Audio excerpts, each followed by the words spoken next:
All right. Hi, everybody. Thank you all so much for being here. Sorry for the slightly late start.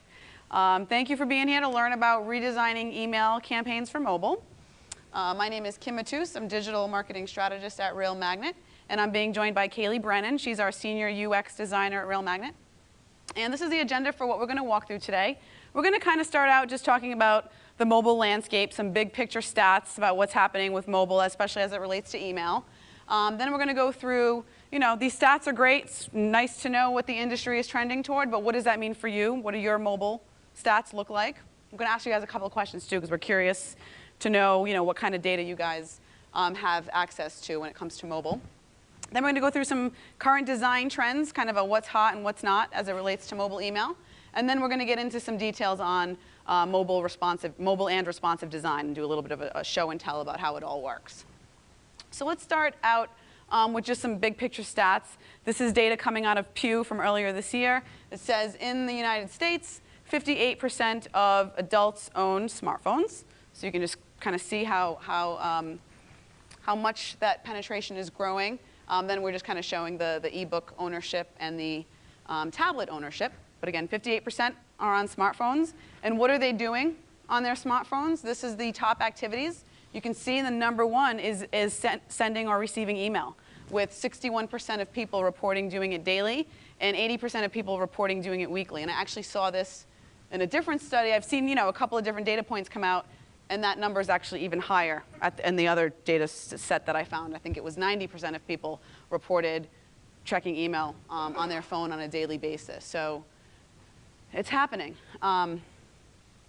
When we look at overall email client share, so this is looking at web mail, desktop mail clients, and mobile clients, you can see the iPhone is leading the pack. So this is calculated in August, looking at 835 million opens. This is from our friends at Litmus, a fantastic resource for all things email and mobile related. So you can see that the iPhone is the number one app that's opening emails, followed by Gmail. So then the fun thing to look at is kind of how this has trended over the years. So if you take us back 3 years ago today, it's fall of 2011, and desktop was the clear leader at that time in terms of what people were using to open their email. And then you can see in early 2012, mobile started taking over. So first it surpassed webmail opens, and then a couple of months later it surpassed desktop opens.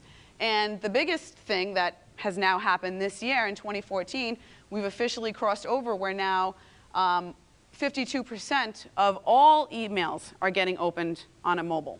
So now there's more email being opened on a mobile than on any other platform. So this is huge. So Calie, so while all those stats are awesome, walk us through what this means for us. Sure. So it's good to have the big picture. Where are we in mobile opens now? But what really matters is your individual stats. So this kind of brings us to what we call the most important mobile email stat, and it's that mobile email will account for 15 to 70% of your email opens, depending on your target audience, product, and email type. So before we go forward, who here knows off the top of their head what percentage of their email opens are happening on a mobile phone? Does anybody have that stat? And what's the number for you, Jennifer? 40%? Anybody else? 30%? 25? Yep, so more B2B kind of corporate audience? Construction. Okay, so they're using their desktop to open. Okay, I gotcha. Right. Well, so it's important to know that. And so for the other ones that don't know, that's one of the first things you want to investigate with your email service provider. See if that data is in there. So like with Real Magnet, until I became a customer of Real Magnet, I didn't know that number either, because my previous provider didn't tell me that. But as soon as I sent an email through Real Magnet, I could see what my mobile opens were. So that's key to know. Mm-hmm. Yeah, and so this is just a screenshot of our Real Magnet tracking app. So you can see we show your total mobile opens, and then we also break it down by individual channel. So you can see specifically how many people are opening on an iPhone, how many are opening on an Android, and you can kind of adjust your designs to accommodate those depending on your open rates. So we recommend that you not only break your mobile opens down by just a total big picture number, but what specifically is causing those opens? What different factors can you look at to see maybe my opens are higher in one place than another? So the first one we look at is list segments. So you could have a list that goes to marketers who are likely on the go, always on their mobile device, and then another one that goes to developers who are probably more likely in front of their computer. Kind of break down those lists and see where those open rates are the highest. Also, what time of the day are you sending those emails? Are you sending them in the morning when people are likely commuting, on the train, reading, swiping through emails on their commute, or are you sending it at lunchtime? People are likely out and on the go, or maybe in the afternoon when people are back from lunch and at their desks reading their emails. So play around with those different times and sending. Take a look at how it affects your open rates. It's 3 o'clock in the afternoon, maybe it's the lowest, and you want a lower open rate. So it's easy to adjust. Also take a look at the different types of emails that you're sending. So we can break them down into 3 major categories: newsletters, promotions, and alerts. So with newsletters, our goal is clicks, right? We look at how many clicks to kind of measure the success of our email. So people are likely, we want them to spend a long time on it. We want them to go through, see the articles that we're offering them, and click through to read more about them. And then we have promotions. And promotions are generally time sensitive, right? So this one here we see we have free shipping for a day. So that's something that I'm going to be likely to open right away. I want to see what that deal is and make sure that I see it in time to get the promotion. We also have alerts. These are generally quick one-off emails, something like the weather or a traffic alert. This one's from Apple to say that somebody logged into my iCloud account. So also quick emails and really easy to kind of click on a mobile device and see that and move on. So really analyze these 3 different types and take a look at what those open rates are. On your newsletters, for example, are you getting more clicks on mobile versus desktop? And just kind of analyze that, and we can change the time of the send and the design to accommodate that and kind of really make that mobile experience the best we can for those users. So we've talked a lot about who's opening on mobile, but let's take a look at what happens after they actually open. So only a quarter of campaigns initially opened on mobile devices were later opened a second time. Now this was kind of a big revelation for the email marketing industry. A lot of times we said, oh, you know, people will just use their devices to see what they want to read, and then they'll go back when they have more time later on the desktop. But we found that that's actually not the case. So if you think about the activity we just talked about, you're on the train, commuting to work in the morning. I might actually have half an hour to spend going through that email and reading an article that I want to read. And then tablets as well. And the bigger that our phones get, the phablets, iPhone 6 Plus, like we actually spend time on those devices perusing through websites. And it's kind of second nature for us to just scroll through and read an article there. So that is a big game changer for us. Additionally, 80% of people delete an email when viewed on mobile if it doesn't look good on their mobile device. That's really high. So we want to make sure that we make a really good first impression. Try to entice them to open that email. So the first impression we get is obviously in the inbox. So if you remember from Kim's stats earlier, the iOS mail app is the most popular app. So let's take a look at what they see when they first interact with our email. So first we have the from name here. And you'll notice this isn't the from address, it's just the name. So really think about who your email is coming from. Is it coming from a person? Is it coming from a whole department, your company as a whole? Kind of play around with those different names and see which works best for you. Next here we have the subject line. And you'll notice in that second email there, we actually have an ellipsis that cuts off the subject line. Depending on your settings, different sizes and numbers of characters. The optimal length is 50 characters. We recommend that you really get that message out up front, first 50 characters, and avoid the kind of the trailing off at the end. Then here we have what we call our pre-header text. And this is probably the most neglected area of these emails. If you look at these examples here, our LinkedIn email just has a bunch of equal signs. Our SSB email is just a repeat of the subject line, and then the World Market email is just some help text for whitelisting your email address. So none of these pre-headers are really enticing me to open the email. They're not giving me anything additional to what the subject line is. So in Real Magnet, we actually added a feature recently, just a really easy text field where you can personalize that pre-header text and make it whatever you want without it actually showing up in your email. So definitely really important to take advantage of. It's like a second subject line. It's where we can put our copywriting hats on and use that real estate to convince people to click through and teach them a couple of things. Like the retailers are starting to get really smart in this space. I mean, some aren't. They still just, you'll see, you know, trouble viewing this email, click here. And that's just a massively wasted space. Yes? On the pre-header character? 100? No. Yeah, 100. 100? So if the yeah. It's just the 2 lines, About I 100. guess. And then it all depends, too, on your settings. So Gmail, you'll notice, has, by default, they have a trailing pre-header, too, which it only goes on to 1 line, but around 100 characters. So one question you guys want to go ask your ESP when you get back is there a feature that's going to enable you to just, like on the send page, how we have it in Real Magnet, it's just a new field. And if they say, no, there is no feature that can do that, you can also access that just in the HTML. Yep, yeah, it's actually the first line that shows up in the HTML. So one trick to do that, which is actually what we do behind the scenes, is to just have a container, any HTML element, and then put display none on it. So you can write whatever you want in there, and then it won't actually show up in your desktop. But it does show up in the pre-header here. It's also called preview text, so either pre-header or preview text. Oops. Then, of course, another important part of that first impression is, what do I see when I open the email? If you look at this email here, I can't tell what's going on. I can't see what the images are of. The text is really small. I'm going to have to do a lot of work just to read this email. So really make sure that your design is focused. And we'll get into a lot more details what to kind of design for. And the links is another one. Like I'm certain that if I tried to click on that first blue link on the left, I would accidentally hit the second one just because they're too close together. So I wanted to take a look at what the 2 most popular email clients display by default. So here on the left, we have the Android, and then on the right, the iOS native mail app. And you'll see that this is the same newsletter. It's just standard 2-column. We haven't done anything to support mobile kind of behind the scenes in the code. So this is what I'm going to see.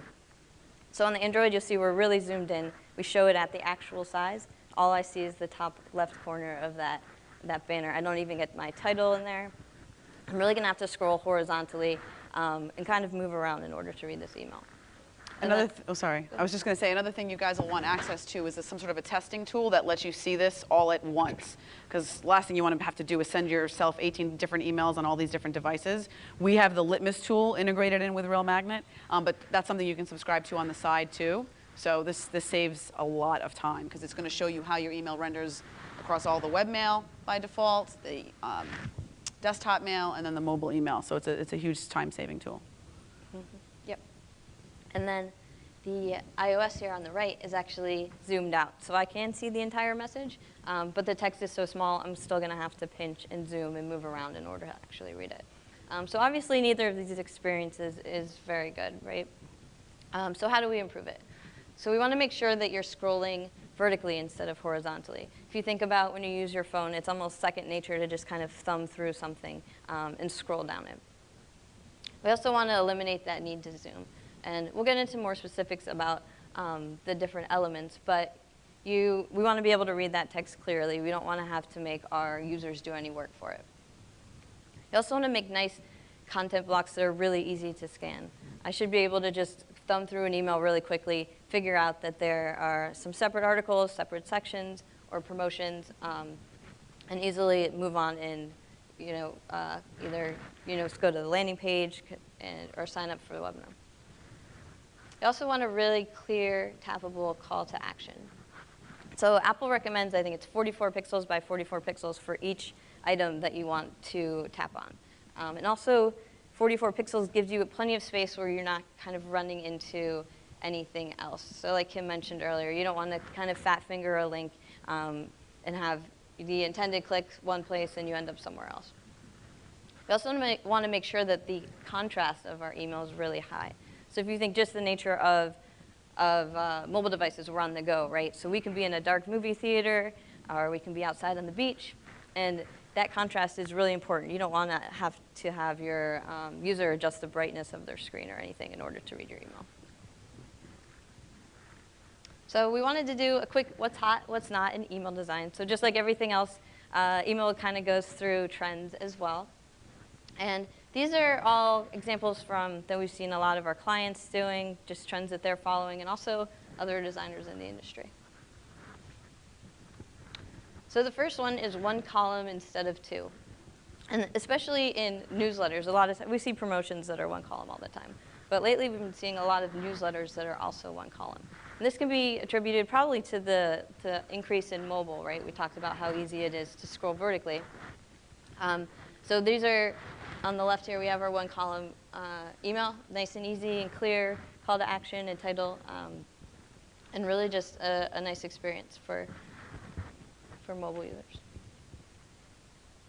The next trend that we see people moving toward is using excerpts and not entire articles. So if you see on the left, it's just we're kind of getting in this mode where the web has kind of become its own medium and people are used to clicking on little snippets to read more. I do want to point out though, I've been trained by direct response copywriters from my days at Makota, and when you're trying to sell something, if you're promoting a product, long copy might serve you better, right? So just kind of keep that in mind. What is the intention of this email? If it's to sell a webinar seat or a product, you should test long copy versus short, but maybe, in the example on the right where it's still 2-column, maybe, get rid of that column and move to a 1-column.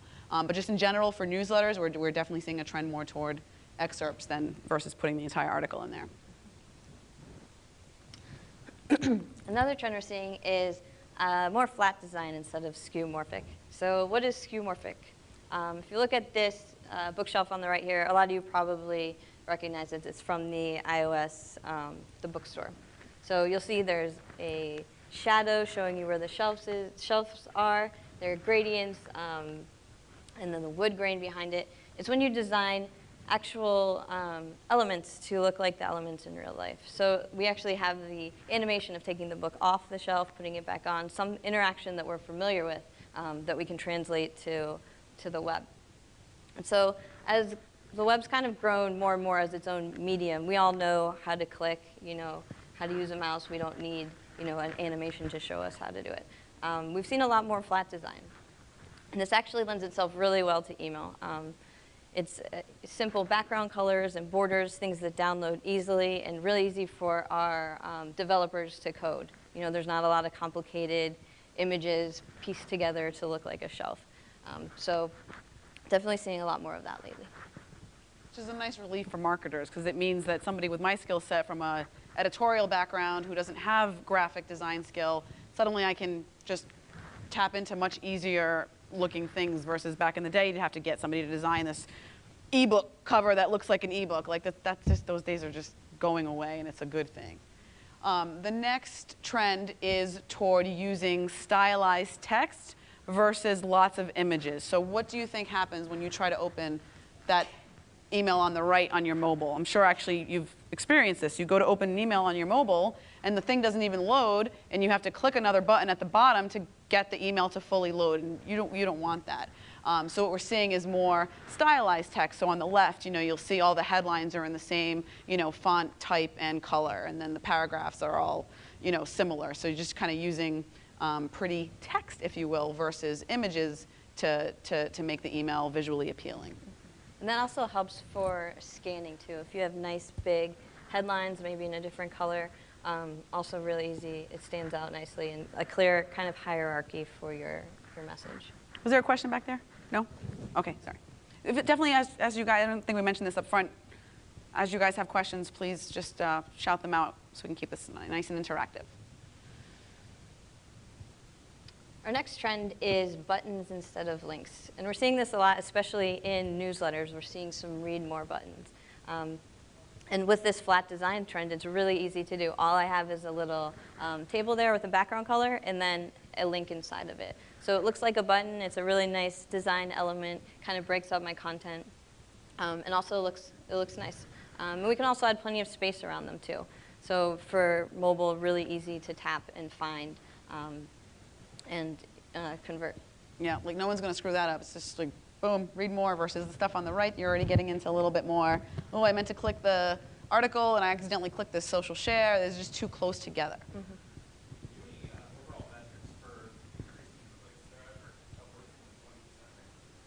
Increase in clicks by moving to more of a button style? Yeah, I've seen similar numbers. So it's definitely the way to go when you can control it. So this other trend here is moving more toward the use of background colors and not borders. So if you look on the left, this is an email that we redesigned for one of our clients in the association space, and you can see how we're using, that blue background to call out the call to action, the offer, join ASCD today, and then kind of the white background, and then we've got that footer in another color. So this is, again, just so easy on the eye to identify the different sections of the email, versus on the right, sort of the old school model with these borders. I think you said, Calie, that they don't even really always render effectively on it mobile. Yeah, when they're smaller, it's kind of harder to see. Especially these are just vertical borders, so that's how they're separating their content in columns. So they're just harder to see. Yeah. It just looks so nice and clean, too. Yeah. So we've all probably heard about responsive design as it relates to the web, right? We want to support all of our users, the tablet and the mobile device, but really it hasn't been that popular in email design until the last year or so. So we want to kind of do a quick overview of it, what is it, and see if it's something that you might be interested in using in your campaigns. So first point I want to make is that web and email design are very different. So we are sharing responsive design. So you'll see here, I took this GIF. It's from a Tumblr called Front-End Dev Reactions. So when asked to do an HTML email, what do? They kick their desks. And why are they so angry? And it's because the technology that we need to use for email kind of takes us back to the 90s, right? So we need to use tables and lots of old school CSS inline styles. So the technology, while we're using the same things, we don't get all the bells and whistles that we get with the web. There's no JavaScript. You don't see a lot of nice animations, no drop-down menus. So can be kind of frustrating. And we also have so many email clients to support, right? So we have Gmail on Gmail in Chrome, Gmail in IE, Gmail in Firefox, and then you also have your desktop apps and then the Outlooks of the world. So really frustrating. And so we're kind of limited in what we can do, but let's take a look at some things we can do. So what is it? Basically, it adapts to the width of your screen. So I can say, it's kind of an if statement. So I can say, if your screen is below a certain width, then do this to my content. And I can do that to a bunch of different pieces of content.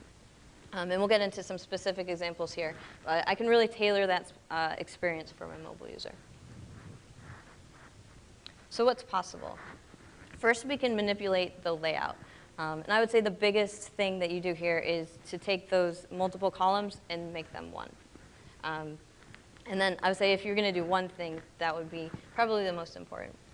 We can also condense the content, so I can hide anything that I don't want to show my mobile users. Maybe I have really long excerpts for my desktop users, and then I want to take that down to just maybe a sentence or two for mobile users. I can just hide that.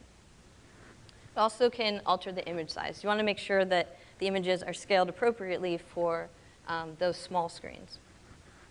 And then, of course, readability. Can I read the text? Eliminate that zoom and bump up that font size. Okay, that's okay. So now we're going to take a look at a couple examples of what you can do. We're going to show you the actual responsiveness of the emails and some different patterns that we use at Real Magnet for our templates and client emails. So the first one here is stacking. So you see we have two columns for the thumbnails and then the articles. So you see as Kim makes the window narrower, we're going to see that breakpoint and see where our design changes. So you see that all of those images stacked. We can go either left to right or right to left.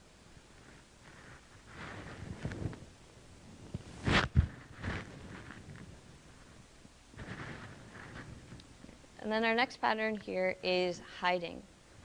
So we talked about this with condensing content. And this example is going to show us how we hide the nav. So maybe you have maybe 5 items that you want to show on your desktop version. You can make it responsive and hide 2 of those and only show the top 3 for mobile. And this can be done with any type of content too. Like we said, maybe you have supporting thumbnails for every article on your desktop version and you want to hide those for your mobile version. You can do that as well.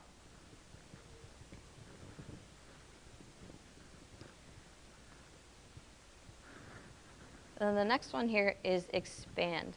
So you see how long our excerpts are in our desktop version. So as we make that window smaller, you're going to see that some read more links appear. So we can show less text and hide it by default, so it's really easy to scan. I can see everything up front in just a couple of page views. And then when I click on these read more links, I can see the rest of the content.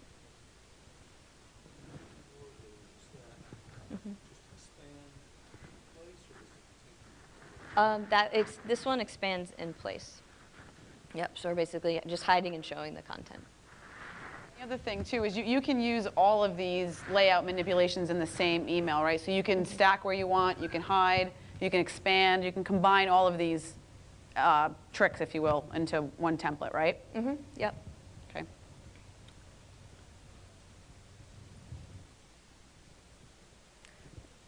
No. Oh. Okay, and then another big item for responsive design is images. How do we handle images? They scale down, and they have the ability to completely break my design too. If I have an image in there that's too wide, let's say 650 pixels wide, we saw what the iOS app did to that. It zoomed the entire thing out to fit my image in. So really important to make sure that you handle images correctly in the responsive designs. So we have 3 different options here, and the first one is the scale, and this is based on percentage.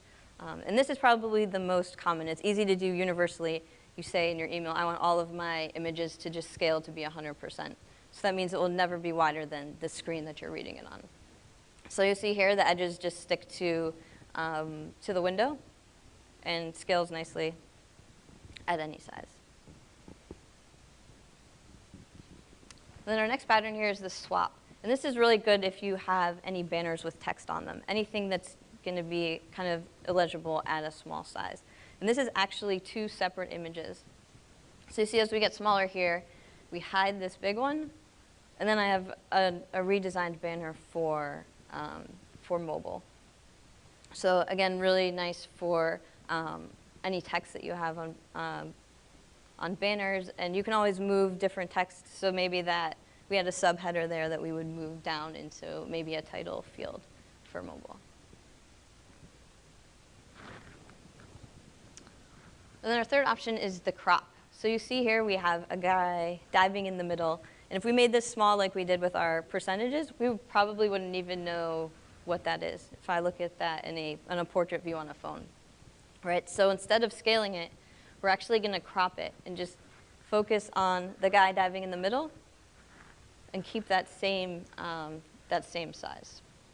We can do this from any kind of point in the picture. If you pick, I just want the left side to show, we can scale, crop that way as well.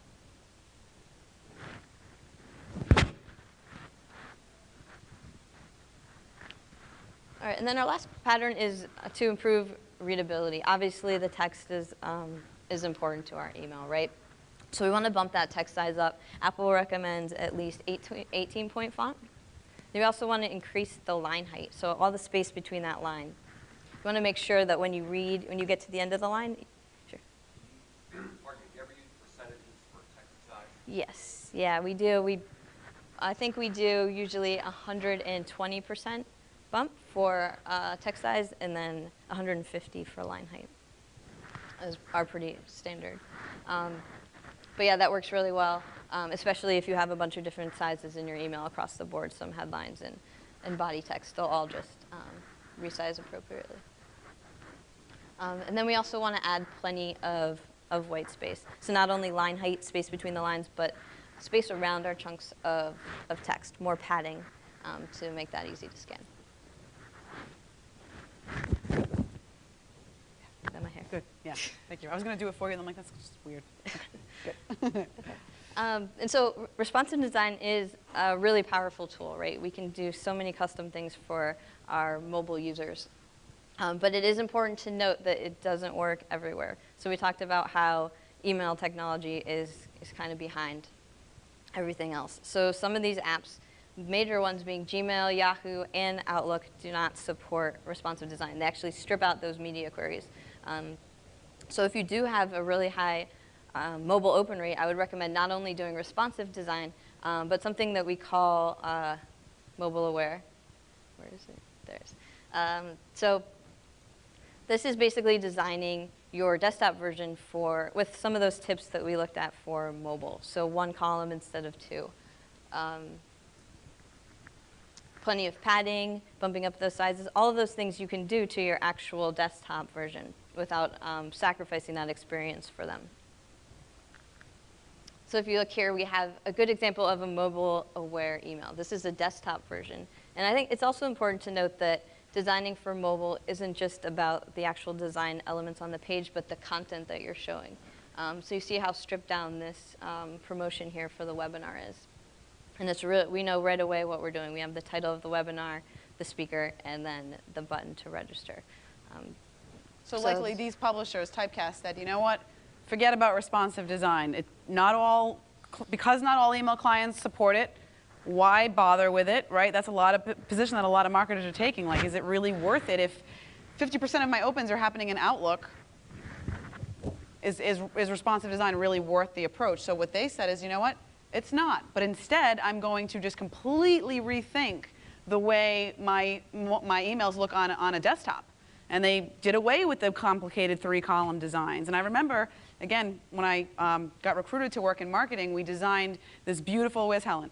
Beautiful, what we thought was beautiful, 3-column newsletter with all this content. And we had to have links to the upcoming webinars here. And we had to have this content down there. And then as soon as I sent that through Real Magnet, as a customer of Real Magnet, there's a click view tool. So we can see where people are clicking. It's almost like a heat map.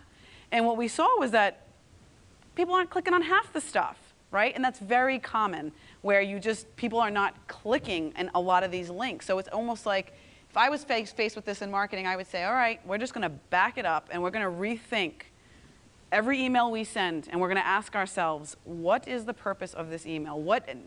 Can't be 19 things you want them to do. What's the one thing you want them to do for every email you send, so that you can adopt an approach like this straight up just from day one. Desktop is like this. And that way it simplifies it.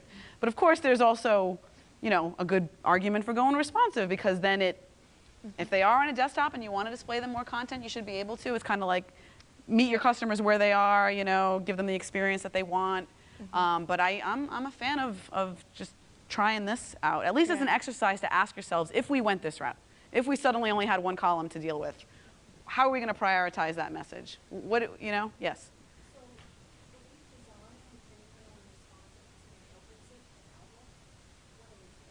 It defaults to the desktop version, right? Yeah. It just doesn't pick up like the magic of the responsive is that all of that stuff that we design is only triggered by the small screen size.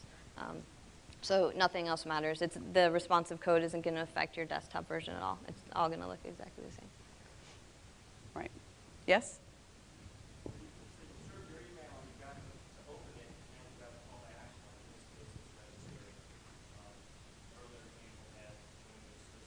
Mm-hmm.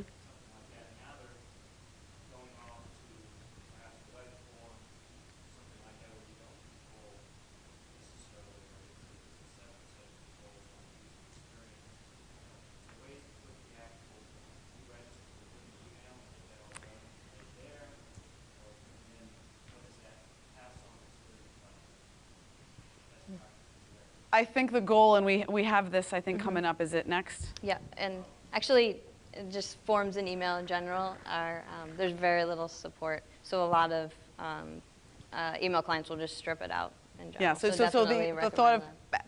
putting more forms in the email is not the right thing to do. It's to think about, it's coming up here in a second. It's this idea that where are you driving them to?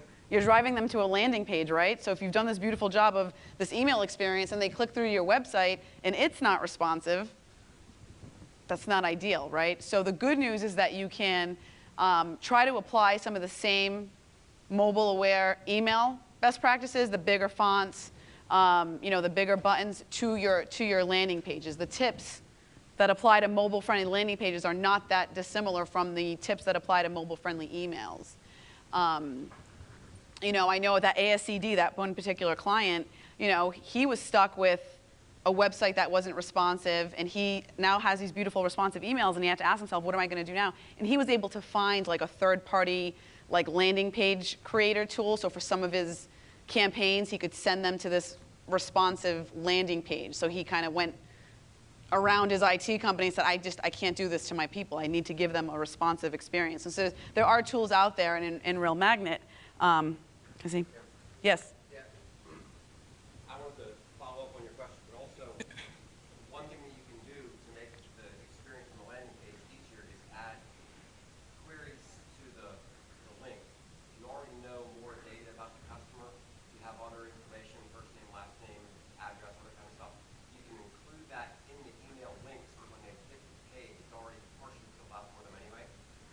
That Yeah. makes it a little bit easier. But Yeah. the big question I have about this, the whole issue here is, okay, so you make the email better on a mobile device, but then they click through and they have to fill out a form, and nobody wants to fill out a form on a smartphone. Right. So I don't know what the answer is there. What I'm experimenting with for us is to try to have simpler ways to buy. Like, for example, instead of having them fill out a whole form, use PayPal. Yeah. Because they already have all that information stored in PayPal. Yep. Or maybe Amazon One Click or something like that, to try to simplify the response on the landing page. But nobody's going to, most of our forms, first name, last name, address. Right. things, and nobody's gonna do Exactly. that on Yeah. on a mobile phone. I know, and I wonder if there'll be. Frequently, if you've ever filled out a form on your device, it'll remember most of that, or if you're doing it on, Chrome, it'll. It can, but then you have to type in your credit card number. Yeah. Yeah, I mean, who wants to do that on one of those little things? One sec, Larry. There was a question right behind you, and we'll go right back to you. Oh, sorry. What? Oh, go ahead. I just have a question. So in our newsletter, we have banner ads. So what recommendation size for banner ads? Like stuff, like get them to read on the newsletter, so you get more clicks, engagement, and they're all about leaderboards. Like, yo, leaderboards are working. Right. I think the IAB released some guidelines on responsive email ad sizes. So I think the research is out there, and you just got to convince your guys, like, hey man, we're here to serve the reader, right? We got to do everything we can to do that. Larry? Do you, when you say the code for the resizing is in the email, right? Yes. Yep. Yes. So is that, are there scripts of some sort, right? Is that, is there a danger the spam filter is going to pick that up and not allow it to go to the user because it senses some kind of code in the email? These are some of the things that you were. Yeah, it's actually CSS3, so there's no JavaScript or anything in there. But we did mention those couple of email clients will strip it out. They do any CSS kind of in the header of the email, they'll strip out because they're worried about it interacting with elements on their site. Because you can put really generic styles in there that says, if I put display none in there, I could, hide an entire web page. So there are some that strip it out. There are more and more different ways of supporting them now, so more people are adding it. So hopefully Gmail will do that soon, but they're the major one that's still behind. It's still possible to track the open email. Yes. yes. Yeah, yep. You can pull up a list of who opened on a mobile and what device they used. Whether or not they clicked on the link. Yeah, Yeah, you can all identify the- that too. Yep. So if you had all the information for that particular type of person, if you could just program it based on the fact that I already know name, address, and phone number, is it possible to program it, just click here and register you? So you wouldn't have to fill anything out based on the fact that you already know name, address, phone number, especially for Yeah, that's the point I was gonna make before. If you have that information already, you can build it into the link. Is that, Yeah. is that And an easy submit. thing for you guys to do? I think it's more of like a database Yeah, thing, we but do in it Real for- Magnet we can prepend the form fields based on what we know about them. We can do it. Yeah, we do that for all of our subscription management pages. So really any field you want, you can pass through the URL to the form and pre-populate it. Make us fill out the information that the person's doing the login for the website.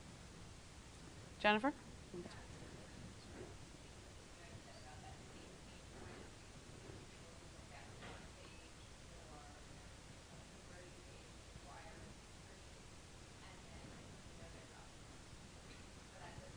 Stopgap until technology arrives to solve that problem.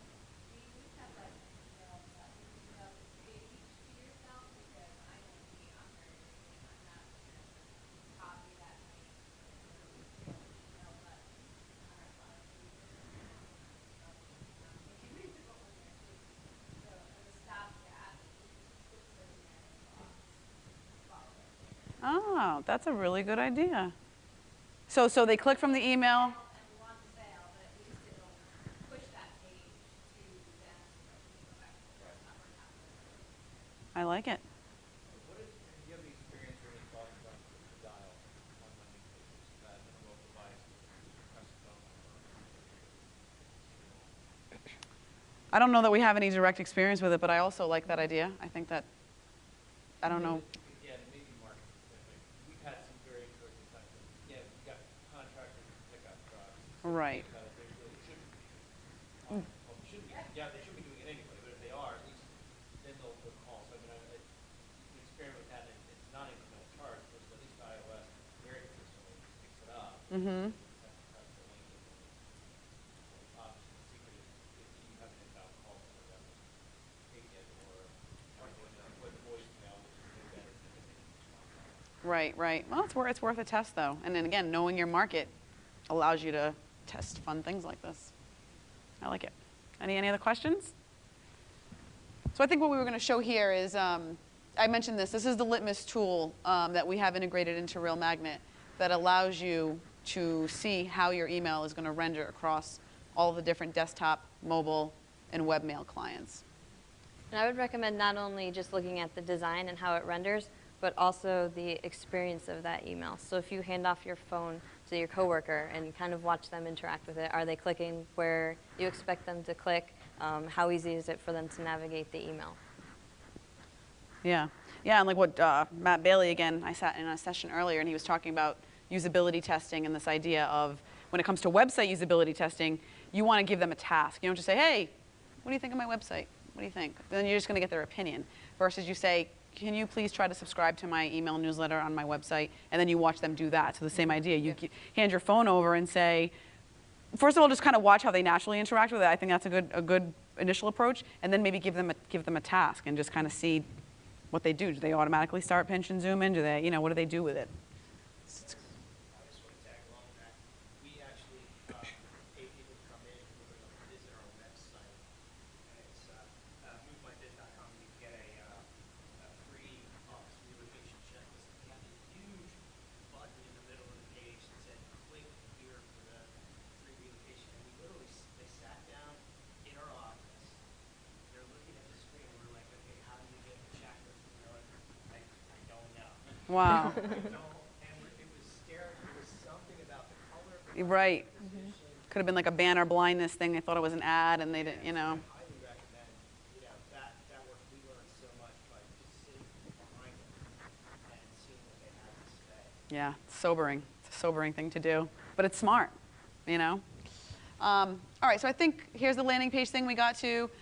Just want to point out, in Real Magnet, we just released this marketing automation module, and part of that is landing pages. So it gives you the ability to create landing pages on the fly. And I think what we were just trying to sort of point out is that, again, if you know they're on a mobile, be mindful of the amount of data you ask of them.